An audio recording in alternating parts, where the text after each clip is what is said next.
Yan, good morning. Oy, good morning po sa lahat. Good morning po kay Kuya Bal. Oy, good morning kay Ate Edna, kay Kalinga Prab. Good morning din kay Ate Mina, kay Reggie. Good morning sa inyo. At kay Tita Miles, kay Lin TV 143. Good morning. Merry Christmas, no, sa mga kapatid ko diyan na nasa Manila. No? Pasensya na mga kapatid at malayo tayo, nasa Bicol. At dito tayo inabutan ng Pasko, hindi tayo nakauwi ng Rizal. So ngayong araw mga kapatid, mga kalingap, gusto ko lang gawan ng reaction video. Ito yung patungkol sa ginawa kong reels, no, kay Rachel at kay Ruel. Ang dami pa rin hindi talaga makamove on. Akala ko wala nang mga basher, akala ko tanggap nyo na, akala ko ba ayos na tayo, pero hindi pala, no? Hindi pala. Sa kabila po ng lahat, ang dami pa rin, meron pa rin mga ilan at hindi talaga maging 100% na mawala ang mga basher. Doon po sa ginawa kong reels, no, yung tungkol kay Ruel at kay Rachel, ang dami nagko-comment, no, may mga ayaw ko lang pangalanan, pero ang dami nagko-comment doon na pasyalan nyo po, no, may sa mga comment section, ang daming nagsasabi na grabe daw makakulapot si Rachel. Grabe daw kung makadikit. Marami, no, mga ganong pangbabas doon kay Rachel. Alam niyo po mga kapatid, mga kalingap, yung pambabas wala nang bilang yan eh, laos na yan eh. Wala eh, no? Sana itigilan na natin yung pambabas doon kay Ruel, kay Rachel. Hindi talaga dulot ng maganda yan eh.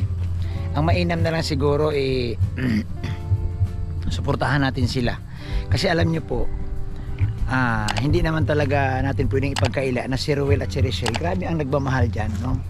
Yung mga supporter nila, mga senior, mga may edad na, so hindi naman yan basta-basta mag-support sa isang love team kung hindi sila natutuwa at hindi sila nasisiyahan. Kung mapansin ninyo, karamihan doon sa mga beneficiary, karamihan sa mga supporter, sponsor sa Rochelle, ay nako, mga senior at mga may edad na sila. Ano ba ang ibig sabihin ko doon?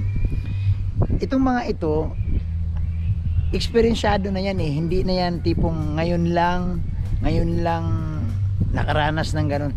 Sila ho nauna na sa atin. Sila ho'y veterano na pagdating sa mga buhay pag-ibig, ika nga. Kaya sila natutuwa sa Rochelle, natutuwa sila kay Rachel, kasi nga napaka original, no? Hindi sila scripted, hindi sila mga plastic. Totoo sila nagmamahalan, totoo yung kanilang pinapakita. At isa sa mga kaya sila sumusuporta dahil nga yung tuwa nila kay Rachel, yung kanilang naramdaman, kumbaga nabuhay yung kanilang mga damdamin, yung nabago ang kanilang buhay, nabago ang kanilang pag-uugali dahil po sa Rochelle, dahil kay Ruel at kay Rachel. At nakita nila si Rachel sobrang bait, no? Sobrang bait. Kaya tigil na natin yan.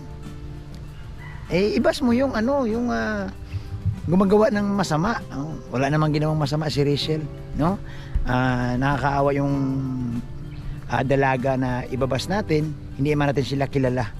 At saka wala man silang ginawang kabastusan, no? Kabastusan ba yung magkasama? Kabastusan ba yung kasama si Ruel? Natural lang yun. Sa isang nagmamahalan, sa isang love team na alangan man lang mag-aaway kayo doon. Alangan man lang sa love team nag-aaway kayo. Alangan man lang sa love team nagmumurahan kayo, di ba? Siguro tama na, no, yung pambabas. Wag na. Isasara na natin, iiwan na natin yan sa 2023. Ang 2024 po, babasagin natin sa good vibes, positive at happy, no? Ngiti. Bawal na po sa atin ang ma-stress pa. Bawal na po ang intindihin mo ang niga. Intindihin natin yung positive na ang makakatulong doon sa damdamin natin na naging masaya. Tayo, naging masaya tayo sa Rochelle, no? Nakita natin sila. Talagang iba. Kaya doon po sa mga ginagawa kong reels, no? Huwag na kayo mag-comment na doon, ng negative. I-comment nyo na lang doon, positive ngayon. Kung di nyo matiis, huwag na lang kayo manood. Ay, salamat po. Yan lang po ang ating maiksing reaction. Maiksi lang ito dahil Nabasa ko kasi doon sa reels. So salamat po. At ako'y paalis na. Thank you. God bless. Shout out kay Ruel, kay Rachel, kay Tatay Rizan, kay Daddy Donat, Morales family, Matubang family, si Kalingap Awi.